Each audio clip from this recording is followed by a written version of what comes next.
Il était une fois, dans une forêt pleine de vie, un grand arbre qui était tombé. Il gisait là, immobile, et beaucoup d'insectes le trouvaient bien triste. Un petit longicorne, lui, voyait les choses différemment. Il décida de faire de ce vieux tronc sa nouvelle maison.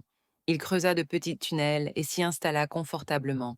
Les autres insectes, des fourmis agiles et des coccinelles brillantes, passaient en se moquant. Regardez ce longicorne, disait-il en riant. Il habite dans un arbre mort, un arbre inutile. Le nôtre est bien plus beau et vivant. Le longicorne ne répondait rien. Il était bien trop occupé à aménager son doux foyer. Un jour, le ciel devint tout gris et un vent terrible se leva.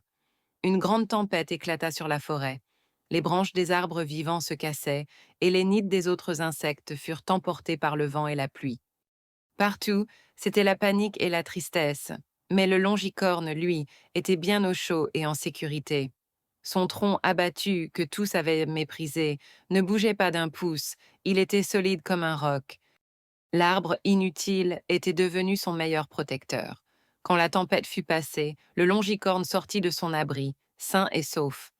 Les autres insectes, eux, devaient tout reconstruire. Le longicorne avait compris une chose importante ce jour-là. Ce que les autres avaient rejeté et trouvé sans valeur lui avait offert un refuge précieux. Il ne faut jamais juger les choses trop vite. Parfois, ce que l'on méprise ou ce que l'on croit inutile peut cacher une grande force. C'est une belle leçon à retenir pour tous les petits habitants de la forêt, et pour nous aussi.